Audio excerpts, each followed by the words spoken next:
Hello and good morning, everyone. I welcome you all at Duos IS. I hope everyone is doing well. So, today is 20 December 2023, and we are going to discuss important news and articles from The Hindu newspaper. So, let's see what important news we got today to discuss. But before starting the video, for PDF join Telegram channel Duos IS. Link आपको description box में provided है. Make sure video को and तक देखें so that सारी important news आपकी यहाँ पर कवर हो. तो चलिए स्टार्ट करते हैं और देखते हैं आज हमें क्या क्या डिस्कस करना है. नाउ फर्स्ट आर्टिकल आप फिर से यहाँ पर हम देखेंगे कि सस्पेंशन कंटिन्यू एज 49 मोर एमपीज फेस एक्शन. अब यहाँ पर टोटल अब तक ये एक आर्टिकल है आपका, और नेक्स्ट पेज पर अब अगर आप यहाँ पर आएंगे तो देखेंगे इससे रिलेटेड एक आर्टिकल है कि new record set with the suspension of 141 MPs in a single session. तो ये पहली बार ऐसा हुआ है. इससे पहले की अगर हम बात करते जो हमारा डेटा है तो जो मैक्सिमम नंबर था वो कितना था, 63 एमपीज को यहाँ पर सस्पेंड किया गया था.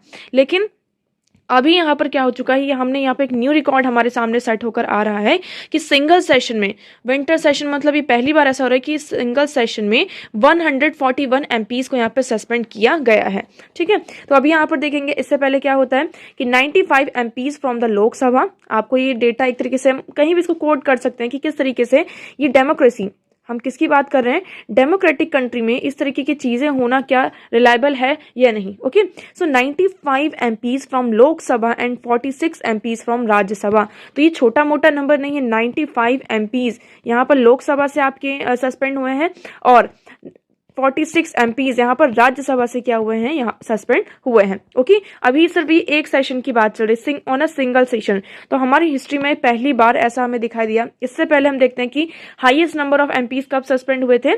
तो ये कहा जा रहा है कि Lok Sabha was previously during the 8th Lok Sabha, जब हमारी 8th लोकसभा थी, on March 15 1989 when Rajiv Gandhi was the prime minister. जब राजीव गांधी जी यहाँ पे प्राइम मिनिस्टर थे 15th ऑफ मार्च 1989 में, और आपकी 8th लोकसभा थी, तो उस टाइम पर यहाँ पर 63 जो एमपीज थे उन्हें यहाँ पर सस्पेंड किया गया था. एक्चुअली यहाँ पर प्रॉब्लम क्या थी कि जो प्राइम मिनिस्टर, जो अपोजिशन पार्टी थी, वो क्या कर रही थी, यहाँ पर ठक्कर कमीशन की जो रिपोर्ट थी असैसिनेशन ऑफ इंदिरा गांधी की, तो इस पर डिस्कशन चल रहा था. तो गवर्नमेंट यहाँ पर डिस्कशन चाह रही थी बट अपोजिशन पार्टीज को यहाँ पर अपोज कर रही थी. इसके चलते यहाँ पर क्या हुआ था, जो अपोजिशन पार्टी को, पूरी अपोजिशन पार्टी को ही सस्पेंड कर दिया गया था. ओके, सो आई होप आपको यहाँ पर ये क्लियर होगा. तो अभी तक हमने यहाँ पर देखा, आप देखिए पूरे इसमें ये बताया गया है कि तमिलनाडु से यहाँ पर कितने एमपीज 29 एमपीज को सस्पेंड कर दिया गया. यहाँ पे ओनली 10 एमपीज बचे हैं. केरल में 16 सस्पेंड है आपके, वेस्ट बंगाल में 14 आपके सस्पेंड है, बिहार में 12, Punjab 7, Assam 3 and UP 3, Jammu and Kashmir से 2, महाराष्ट्र से 2, छत्तीसगढ़ से 1, गोवा. तो ये पूरा डेटा हमारे पास चार्ट दिया गया है कि कहाँ से कौन से स्टेट के एमपीज को यहाँ पर सस्पेंड किया गया है. ओके, लोकसभा की बात कर लेते हैं. अब देखिए पार्टीज वाइज है कि किस पार्टी से कितने एमपीज को यहाँ पर सस्पेंड किया. सो इंडियन नेशनल कांग्रेस की बात करते हैं, यहाँ पे 38 एमपीज को सस्पेंड किया गया है, ओनली 10 आर लेफ्ट.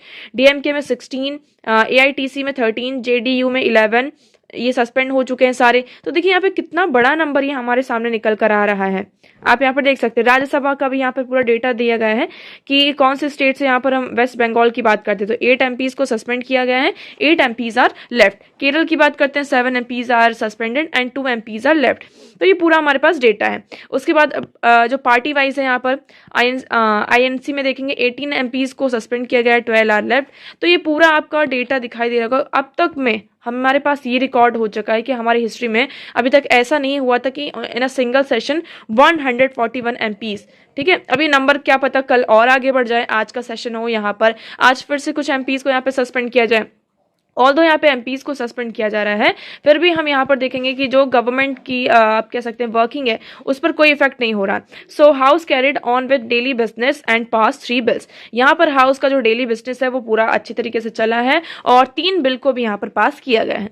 उसके बाद हम थोड़ी सी बात कर लेते हैं कि जो हमारा क्रिमिनल बिल है ना, क्रिमिनल लॉ बिल है, 3 क्रिमिनल लॉज बिल है. तो उसमें जो बीजेपी है, हमारी पार्टी है, उनकी जो विमेन एमपीज हैं वो ये कह रही हैं कि इस बिल पर थोड़ा और डिस्कशन होना चाहिए. Okay, so women MPs from the BJP said there would be given enough time to speak on 3 criminal bills taken up for consideration on Tuesday that give priority to tackling crime against women and children। तो यहाँ पर जो crime against women है और children है, इन चीज़ों को ज़्यादा प्रायोरिटी देनी चाहिए और इस चीज़ को ध्यान में रखते हुए हमें इन बिल्स पर थोड़ा सा और डिस्कशन करना चाहिए। Okay, so I hope this article is clear to you. Now move करते हैं हम क्वेश्चन की तरफ। तो आज का हमारा पहला क्वेश्चन है, consider the following statements regarding urban heat island. अब आप सभी ने, हमने इसे कई बार डिस्कस किया है, जब से क्लाइमेट चेंज हो रहा है आपकी अर्बन फ्लडिंग और अर्बन आइलैंड के बारे में हमने सुना होगा। अर्बन हीट आइलैंड क्या है, इसका हम छोटा सा पहले समझते हैं कि व्हाट इज, डेफिनेशन की तरह समझते हैं what is urban heat island. Urban heat island की बात करते हैं। अर्बन एरिया में अब चारों तरफ क्या हो चुका है, यहाँ पे कंक्रीट हो चुका है। हम यहाँ पे सीमेंट का यूज कर रहे हैं, हम यहाँ पे गिट्टी का यूज कर रहे हैं, रेत सैंड का यूज करके पूरी तरीके से हमने क्या कर दिया है, रोड वगैरह आपकी जितनी भी बनी हुई कंक्रीट हो चुकी है। ठीक है, अब ये जो कंक्रीट हमने कंक्रीट किया है ना, इससे क्या होता है, जब हीट आती है तो ये और ज़्यादा हीट को ट्रैप करती है। दिन में उसने पूरा हीट को ट्रैप किया, ये आपका लैंड है, और पूरे दिन में इसने हीट को क्या किया, ट्रैप कर लिया। अब जब रात होती है तो रात में क्या करती है, हीट बाहर निकल कर आएगी। आपने ये कॉन्सेप्ट तो पढ़ा होगा, from higher to lower level, है ना, high concentration to lower concentration की तरफ क्या होती है, हीट ट्रांसफर होती है। तो ये हीट क्या होती है, फिर जिस इस लैंड में जो ट्रैप थी, अब ये धीरे धीरे निकल कर बाहर आती है और ये लैंड में आती है। इससे क्या होता है, जो गर्मी होती है वो और ज़्यादा बढ़ जाती है। आई होप आपको ये क्लियर होगा कि गर्मी क्या हो जाती है, जो हीट हो जाती है वो और ज़्यादा इंक्रीज होने लगती है। इसलिए गर्मियों के टाइम में आप लोगों ने समर में देखा होगा कि दिन में तो फिर भी सन के कारण गर्मी रहती है, लेकिन रात में और ज़्यादा आपको यहाँ पर गर्मी लगती है। तो इसी के रिगार्डिंग में आपके पास 3 स्टेटमेंट्स हैं और आपको ये बताना है कि इन तीनों स्टेटमेंट्स में से कितने स्टेटमेंट आपके करेक्ट हैं और कितने इनकरेक्ट हैं। ओके, सो आप यहाँ पर ऑप्शन को बहुत ही ध्यान से पढ़ेंगे। ओके, सो पहला ऑप्शन क्या कहता है, पहला statement is an urban heat island is experienced when certain areas within a city experience higher heat load than surrounding areas on the same time। तो इसमें ये कहा जा रहा है कि अर्बन जो आपका अर्बन हीट आइलैंड है उसको हम कब एक्सपीरियंस कर सकते हैं, जब फॉर एग्जांपल ये सिटी है, इस सिटी में हम क्या कर रहे हैं, ज़्यादा हीट को एक्सपीरियंस कर रहे हैं in comparison to other area. So same day में फॉर एग्जांपल इतने पार्ट में क्या है, बहुत ज़्यादा हम हीट को एक्सपीरियंस कर रहे हैं, लेकिन हम आगे मूव करते हैं, ये जो आपका अलग पार्ट है ऑन अ सेम डे, वहाँ पर क्या मिल रहा है, आपको इतना ज़्यादा हीट का एक्सपीरियंस नहीं मिल रहा है। तो क्या ये फर्स्ट स्टेटमेंट आपकी करेक्ट है। Second one is it is local and temporary phenomena, ये एक लोकल और टेम्पररी फिनोमिना है। Third is construction of high rise building rather than 2 story building helps in reducing the urban heat island. तो इसमें ये कहा जा रहा है कि अगर हम क्या करें, हाई राइज बिल्डिंग के प्लेस पर जो 2 स्टेरो बिल्डिंग्स होती हैं उसको हम अगर यहाँ पर कंस्ट्रक्ट करते हैं तो इससे क्या होगा, आपकी अर्बन हीट आइलैंड है वो रिड्यूस हो जाएगा। तो इसमें से कितने स्टेटमेंट आपकी करेक्ट है, ओनली 1, ओनली 2, ऑल 3, नन। तो आप लोग कमेंट सेक्शन में कमेंट करके यहाँ पर बताएंगे। ओके, नेक्स्ट मूव करते हैं। So next question is which one of the following is an exhaustible but renewable natural resource. आप क्वेश्चन को बहुत ध्यान से पढ़ेंगे, इसमें ये पूछ रहा है कि वो एग्जॉस्टिबल है, मतलब वो चीज़ आपकी खत्म भी होगी, बट वो क्या है, एक रिन्यूएबल नेचुरल रिसोर्स की तरह भी काम करती है।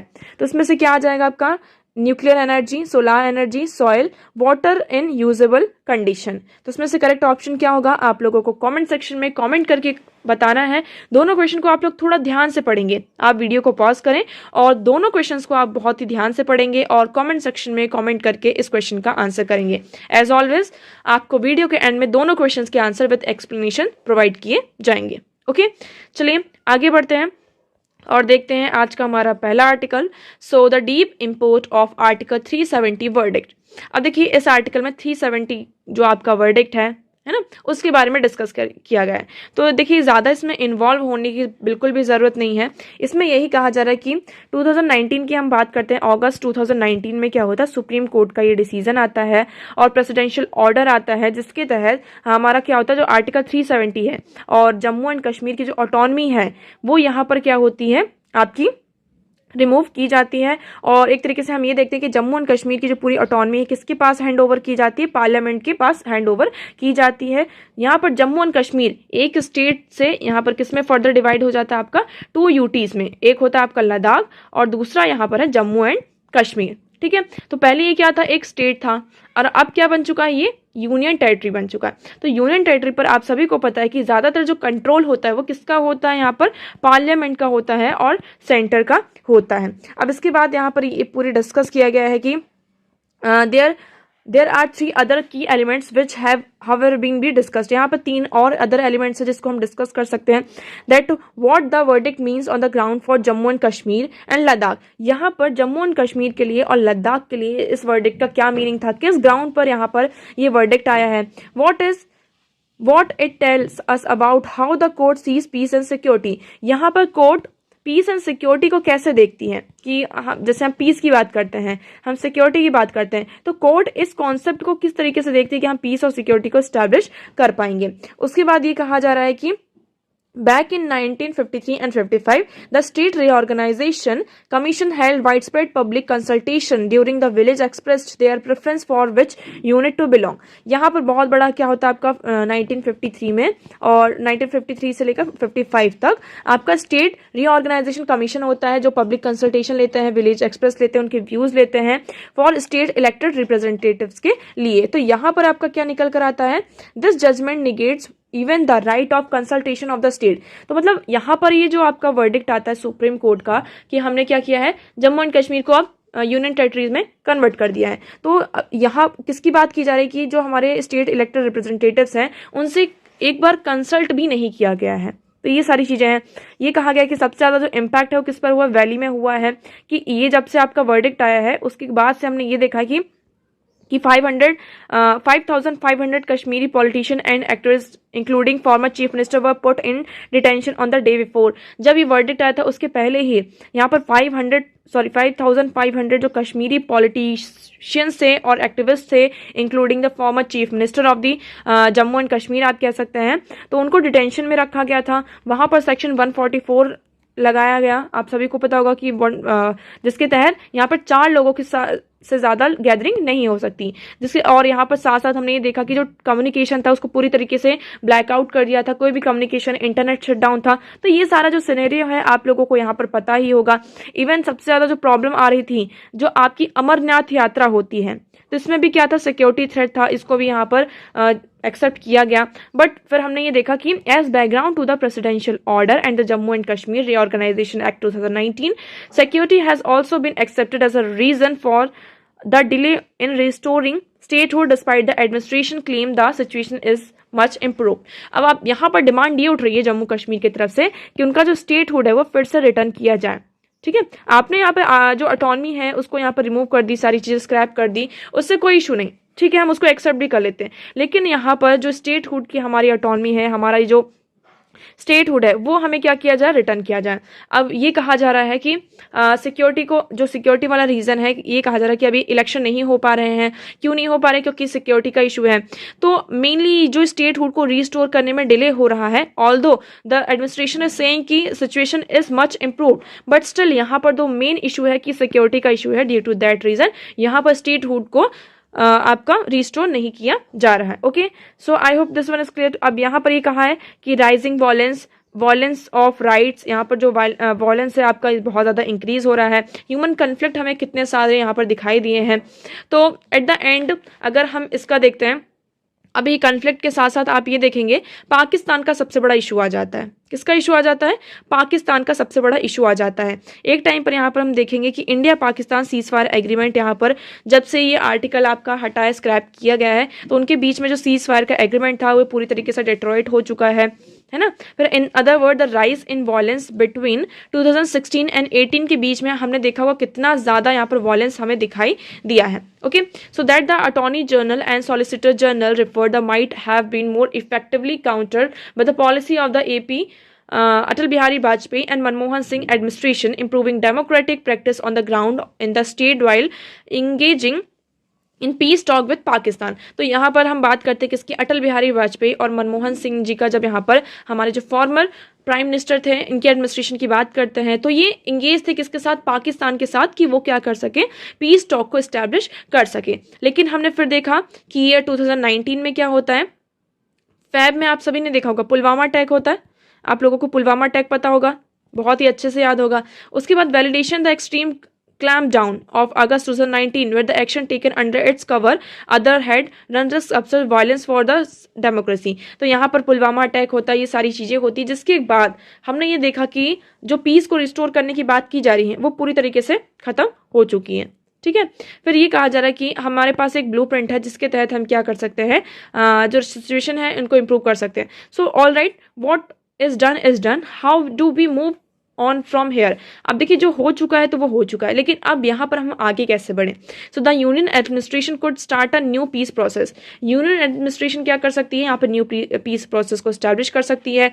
यहाँ पर जो स्टेटहुड है, इलेक्शन को होल्ड करके स्टेटहुड को रिस्टोर किया जा सकता है। यहाँ पर it could return freedom of expression, यहाँ पर जो फ्रीडम ऑफ एक्सप्रेशन है उसको यहाँ पर रिटर्न किया जा सकता है। उसके बाद यहाँ पर response that anger with compassion and understanding, not bullets and prison war. यहाँ पर देखिए जो बुलेट्स एंड वॉर की हम बात कर रहे हैं, लोगों को जेल में डालकर बुलेट्स का यूज़ करके, आप वेपन्स का यूज़ करके लोगों को नहीं समझा सकते हैं। इसके लिए हमारे पास ये बहुत, उनके अंदर जो गुस्सा है उसको कैसे खत्म किया जा सकता है, उस गुस्से को हम प्यार से, कंपैशन के साथ और अंडरस्टैंडिंग के साथ हम उस पर हमें रिस्पॉन्स करना चाहिए, ना कि बुलेट्स और प्रिजन्स के साथ। So I do not see the current administration returning to the blueprint, nor I can imagine another that would sustain perhaps better minds than mine will. तो उसमें अभी इस आर्टिकल में एक तो पर्सनल व्यूज हैं, इस पर हमें ज़्यादा वो नहीं करना है। तो ये कहा जा रहा है कि अभी जो करंट एडमिनिस्ट्रेशन है वो यहाँ पर इस ब्लूप्रिंट पर फोकस नहीं करना चाहती, पीस टॉक को स्टैब्लिश करने की बात नहीं की जा रही है। फर्दर हम यहाँ पर देखते हैं कि हमारे सामने क्या निकल कर आता है। ओके, नेक्स्ट मूव करते हैं। So next article, this article is very important for you. The tax HFSS food view it as a public health imperative. Now what is this HFSS? High fat sugar salt food, है ना। आजकल हमारे पास जितने भी आपके chips आते हैं, हम कुरकुरे खाते हैं, हम चिप्स खाते हैं, जितने भी आपकी प्रोसेस्ड फूड होते हैं उसमें क्या होता है, आपका शुगर और सॉल्ट का जो अमाउंट होता है बहुत ही ज़्यादा होता है। और आज के टाइम पर हम बात कर रहे हैं, इसका जो कंजप्शन है वो बहुत ज़्यादा बढ़ चुका है। So this is leading towards the health issues that include obesity, diabetes, high blood pressure. ठीक है, हम ये जो कंजप्शन कर रहे हैं इस तरीके का फूड का, high fat and sugar salt food का, इसके कारण जो हमारा ये मेजर रिस्क इम्पोज कर रहा है कहाँ पर, हमारे हेल्थ में।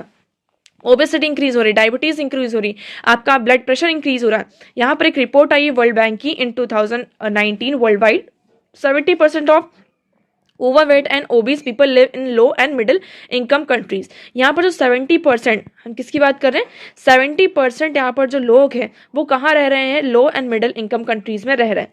55% rise in rural area across the globe. और रूरल एरिया में भी यहाँ पर जो नंबर है इनका, हम किसकी बात कर रहे हैं यहाँ पर, ओवरवेट और ओबीज पीपल की। तो रूरल एरिया में भी इनका जो नंबर है वो धीरे धीरे इंक्रीज होता जा रहा है। अब हम इंडिया की बात करते हैं। देखिए उसके साथ साथ आप ये देखेंगे कि ये जो प्रॉब्लम है ओवरवेट और ओबेसिटी, ये हाई इनकम कंट्रीज की प्रॉब्लम नहीं है, ये हर एक कंट्रीज की आज के टाइम पे क्या बनती जा रही है, हमारी प्रॉब्लम बनती जा रही है।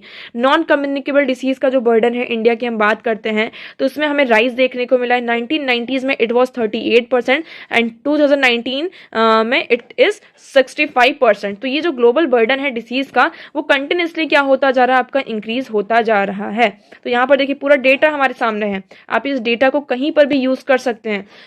ओके, सो ये क्या कर रहा है, the economic impact of overweight and obesity in India was estimated at $23 billion in the 2017. It unattended, this is likely to rise $480 billion by 2060. तो यहाँ पर ये जो ओवरवेट और ओबेसिटी का इकोनॉमिक इम्पैक्ट है, अभी तक 17 तक इट वाज $23 billion, और ये कहा जा रहा है इट इज एक्सपेक्टेड, अगर इसी हमने इसमें यहाँ पर कोई भी एक्शन नहीं लिया तो it will rise to $480 billion by 2060. तो यहाँ पर अब देखिए क्या हो रहा है कि इंडिया का जो शिफ्ट है वो डाइट में चेंज हो रहा है ना, हमारी जो डाइट है, हमारी डाइटरी हैबिट है वो चेंज हो रहा है। This is the main reason behind this obesity, overweight and diabetes. अब हमने यहाँ पर देखा कि जो हमारे अल्ट्रा प्रोसेस फूड सेक्टर है इंडिया में, उनकी जो ग्रोथ रेट है 2011 से लेकर 21 तक में हमने देखा कितना इंक्रीज हुआ है, 13.4%। इट मीन्स यहाँ पर उनका जो प्रोडक्शन है प्रोसेस फूड का वो ज़्यादा इंक्रीज हो रहा है।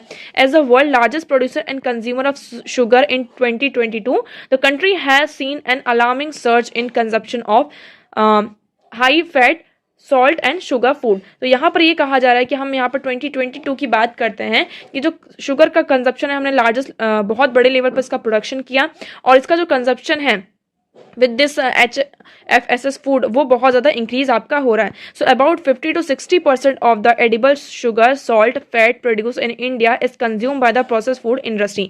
तो यहाँ पर जो आपका 50 से लेकर 60% तक को जो शुगर एंड सॉल्ट है, एडिबल सॉल्ट एंड शुगर, वो किसके द्वारा कंज्यूम किया जाता है? हमारी प्रोसेस फूड इंडस्ट्री के द्वारा कंज्यूम किया जाता है.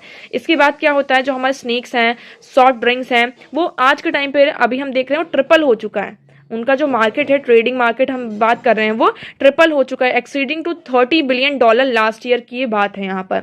सो there is a global trend, यहाँ पर एक ग्लोबल ट्रेंड चलता आ रहा है कि हम ओबेसिटी को कॉम्बैट कर सकते हैं. अब इसका सॉल्यूशन क्या हो सकता है? अब इसमें थोड़ी सॉल्यूशन की बात की गई है कि हम इसमें हाई टैक्स लगा सकते हैं. जैसे कि आपका टोबैको हुआ है ना, स्मोकिंग, जो आप सिगरेट का यूज करते हैं, टोबैको का यूज करते हैं, तो इस तरीके के उसमें प्रोडक्ट्स में आपका हाई टैक्स लगाया जाता है. सो इस आर्टिकल में भी यही कहा जा रहा है कि जैसे हम कोलंबिया की बात करते हैं, so most recently Colombia's junk food law, यहाँ पे जंक फूड लॉ इंट्रोड्यूस किया गया है, जिसके कारण उन्होंने जो अल्ट्रा प्रोसेस फूड है उसमें यहाँ पर बहुत ज़्यादा टैक्स यहाँ पर इम्पोज किया है. In India Kerala had also introduce a fat tax. Kerala में भी, हम इंडिया की बात करें तो इंडिया में केरला में आपका फैट टैक्स को इंट्रोड्यूस किया गया है back in 2016, which later got subsumed into India's good and service tax in 2017. तो यहाँ पर फैट टैक्स को केरला के द्वारा इंट्रोड्यूस किया गया था, बट 2017 में आपका क्या आ जाता है, GST आ जाता है, जिसके साथ वो क्या होता है, इसके साथ ही सबम्यूज्ड हो जाता है. Okay,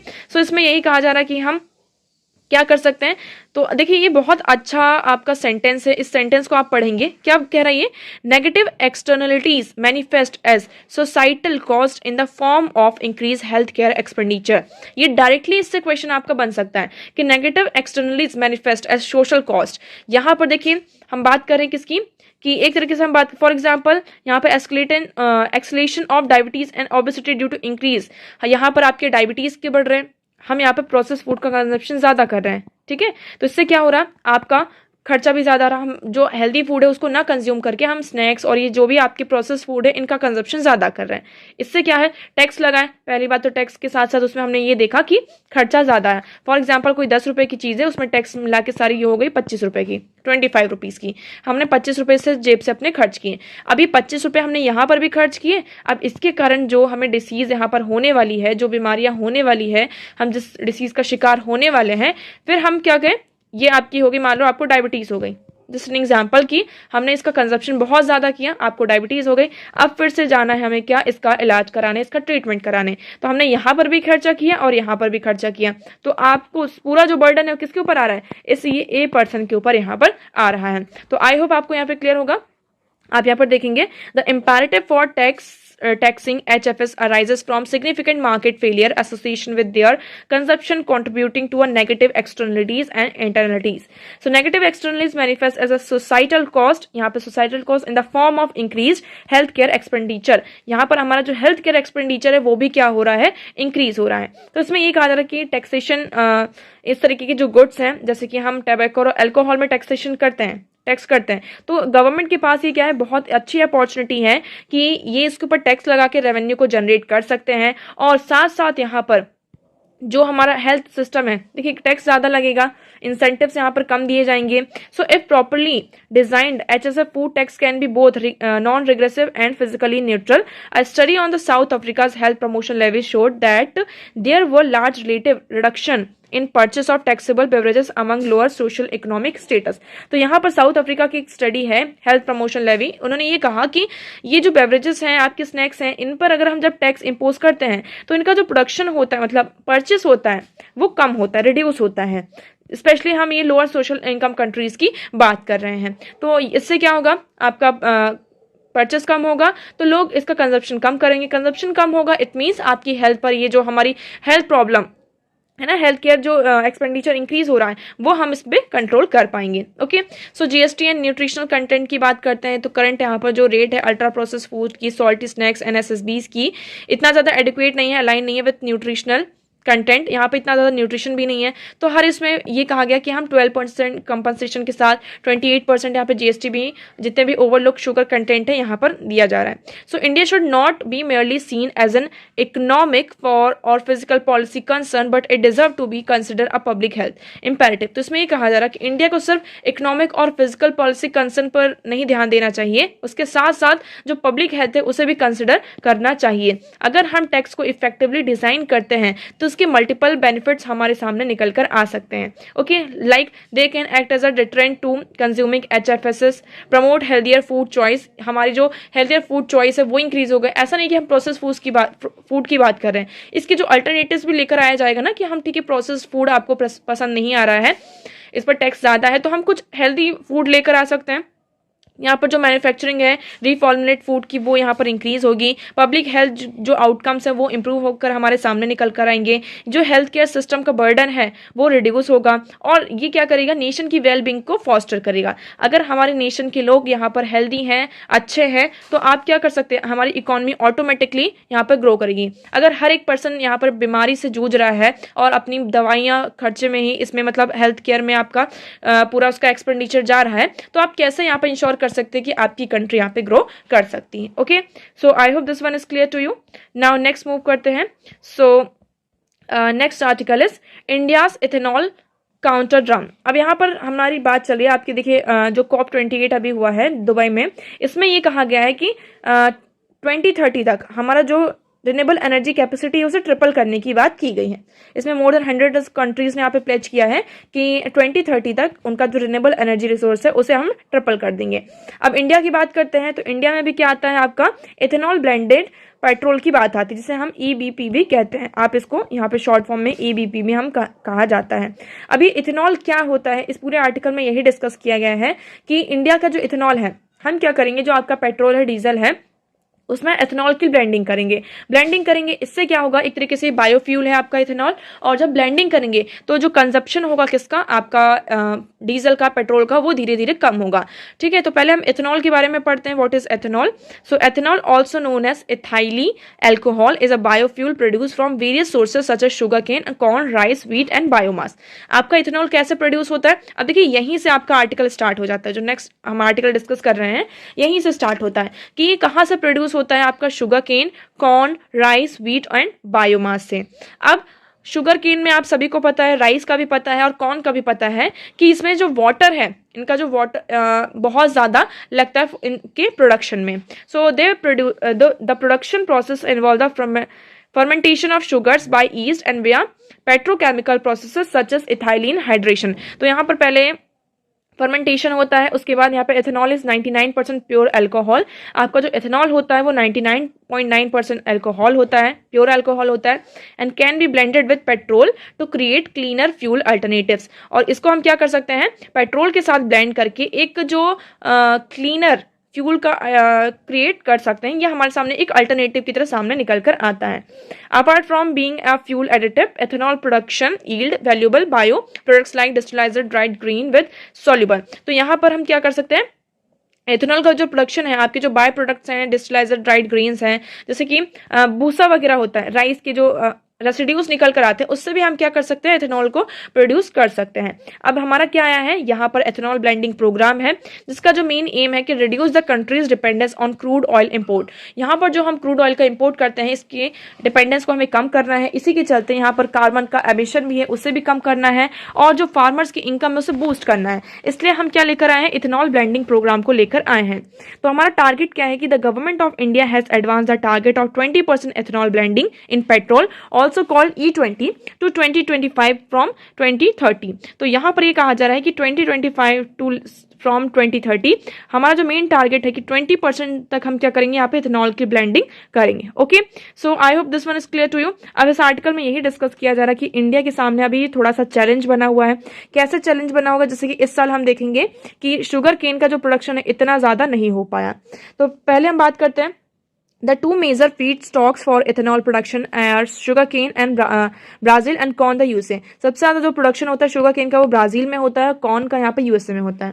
so ethanol production in both these countries boom from 2000 when crude oil price started. अब यहाँ पर क्या होता है, इथेनॉल का जो प्रोडक्शन होता है 2000 से हम 2000 की बात कर रहे हैं कंट्रीज में, ईयर 2000, यहाँ पर प्रोडक्शन बहुत ज़्यादा इंक्रीज होता है। क्यों इंक्रीज होता है? क्योंकि उसी टाइम पर हमने ये देखा जो क्रूड ऑयल के प्राइसेस थे वो और ज़्यादा यहाँ पर राइज होते हैं, इसके कारण यहाँ पर इनका जो प्रोडक्शन होता है वो इंक्रीज हो जाता है। ठीक है, ये सारी चीज़ें आती हैं। फिर यहाँ पर डिफरेंस हमें दिखाई देता है कि use of sugarcane and corn for producing ethanol is the degree of food fuel conflict. अब यहाँ पर एक तरीके से फूड और फ्यूल का कन्फ्लिक्ट आ रहा है हमारे सामने। क्या आ रहा है? Food and fuel conflict. ये सबसे बड़ा हमारा थोड़ा सा इशू सामने बनकर निकल आ रहा है, क्योंकि हम in case of sugar cane की बात करते हैं, इसमें जो मोलासिस होते हैं, सी हैवी और बी हैवी, जो कॉन्स्टिट्यूशन मिलमेंट ट्रेड ऑफ किया जाता है, तो जो शुगर का आउटपुट होगा वो आपका कम होगा। ठीक है, क्योंकि अब ज़्यादातर जो हम शुगर केन का यूज़ किस में कर रहे हैं? एथेनॉल के प्रोडक्शन में। तो यहाँ पर क्या होगा आपका, इसका जो हम बात कर रहे हैं फूड एंड फ्यूल का, यहाँ पर कन्फ्लिक्ट हमारे सामने निकल कर आएगा। तो इसमें यही कहा जा रहा है, देखिए पूरा आर्टिकल ये इसी के बारे में डिस्कस किया गया कि unlike US, sugar cane is more obvious choice for tropical countries such as Brazil और India where cane yields are higher. तो यहाँ पर शुगर, यूएस में बात करते हैं, यूएस में शुगर केन का इतना प्रोडक्शन नहीं होता है। क्यों नहीं होता? क्योंकि जो शुगर केन की बात करते हैं वो ट्रॉपिकल कंट्रीज में ज्यादा यहाँ पर ग्रो करता है। तो ब्राजील, इंडिया में यहाँ पर इसकी जो यील्डिंग है वो ज्यादा आपकी हो सकती है, मतलब उसका जो प्रोडक्शन है वो ज़्यादा होगा।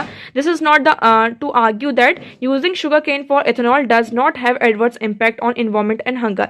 अब ये भी हम आर्ग्यू नहीं कर सकते कि अगर हम एथेनॉल का यूज़ ज़्यादा करते हैं बाय यूजिंग शुगर केन से एथेनॉल का प्रोडक्शन ज़्यादा करते हैं, तो इसकी जो एडवर्स इम्पैक्ट है हमारे इन्वायरमेंट पर और हंगर पर भी पड़ सकता है। तो हमें इस चीज़ पर फोकस करना होगा।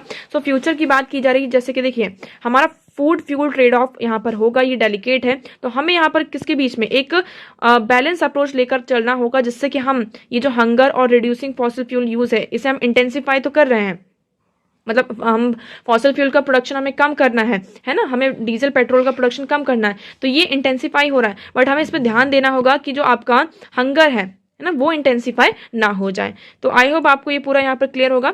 नाउ नेक्स्ट मूव करते हैं। So next article is Netanyahu calls Modi to discuss maritime threat in Red Sea. अब यहाँ पर जो इजरायली प्राइम मिनिस्टर हैं उनका टेलीफोन डिस्कशन यहाँ पर हुआ है, किसके साथ? प्राइम मिनिस्टर नरेंद्र मोदी के साथ। उन्होंने क्या कहा है कि जो situation in Bab el Mandeb has been worrying companies after Houthis attack on counter ship. तो यहाँ पर रेड सी का पहले आप लोकेशन देखिए, आपको ज्यादा क्लियर होगा। ये है आपका रेड सी, ठीक है। और प्रॉब्लम कहाँ पर है? ये यमन में यहाँ पे कन्फ्लिक्ट चल रहा है। ये यहाँ पर आप देखेंगे, ये जो पार्ट है इसको हम कहते हैं, ये वाला जो पार्ट है डिजिबूटी के साथ, ये रेड सी है आपका, ये अरेबियन सी है, और अरेबियन सी से हम रेड सी की तरफ जब जाते हैं तो यहाँ पर आपका एक स्ट्रेट पड़ता है। उस स्ट्रेट का नाम क्या है? बाब एल मंदेब यहाँ पर स्ट्रेट का नाम है। तो इसमें ये कहा जा रहा है कि यहाँ से जो शिप जा रही हैं तो हौथीज यहाँ पर क्या कर रहे हैं? उस शिप पर काउंटर अटैक कर रहे हैं। सो ये हमारे लिए सबसे बड़ा प्रॉब्लम बनता जा रहा है। The situation in Bab L Mandeb Strait has been worrying shipping companies after several attacks by Houthis rebel on container ship। तो यहाँ पर जितने भी कंटेनर शिप हैं उनके ऊपर बहुत सारे अटैक हुए हैं। तो ये अभी कहा जा रहा है, यूएस के जो सेक्रेटरी हैं उन्होंने भी कहा है कि हम यहाँ पर एक सिक्योरिटी लेकर आएंगे, जिससे कि this is an international challenge that demands collective action. ये क्या है? आपका एक इंटरनेशनल चैलेंज है जो कि कलेक्टिव एक्शन की तरफ डिमांड करता है।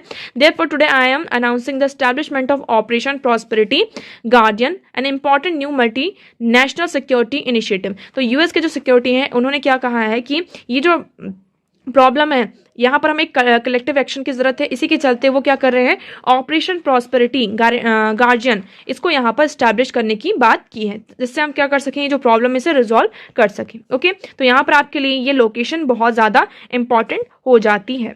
चलिए आज न्यूज़ और आर्टिकल्स तो यहीं पर खत्म होते हैं। अब हम डिस्कस करते हैं हमारा क्वेश्चन। सो फर्स्ट क्वेश्चन का आंसर है आपका option B, only 2 statements are correct. आपका फर्स्ट स्टेटमेंट करेक्ट है और सेकंड स्टेटमेंट करेक्ट है, third statement is incorrect. Second question की बात करते हैं, which one of the following is an exhaustible but renewable natural resources. तो option D, water is in usable condition. जो water का हम यूज करते हैं वो कैसा एग्जॉस्टिबल है, मतलब एक दिन वो खत्म होने वाला ऐसी चीज है कि वो खत्म हो जाएगी, और साथ साथ वो क्या है? एक रिन्यूएबल नेचुरल रिसोर्स भी है। ओके, सो यहाँ पर देखिए आपके पास पूरा एक्सप्लेनेशन दिया हुआ है, आप इसको पीडीएफ से पढ़ सकते हैं। पीडीएफ आप लोगों के साथ शेयर कर दी जाएगी। ज्वाइन करिए Telegram channel Eduverse IAS। Description आपको लिंक आपको डिस्क्रिप्शन बॉक्स में प्रोवाइडेड है. So that's for all today. I hope everything is clear to you, but still if you have any doubt you can ask in comment section. आज का video कैसा लगा एक बार comment section में जरूर बताइएगा. अगर वीडियो पसंद आया हो तो वीडियो को लाइक करना, चैनल को सब्सक्राइब एंड शेयर करना ना भूलें. सो that's for all today. Thank you so much for discussion.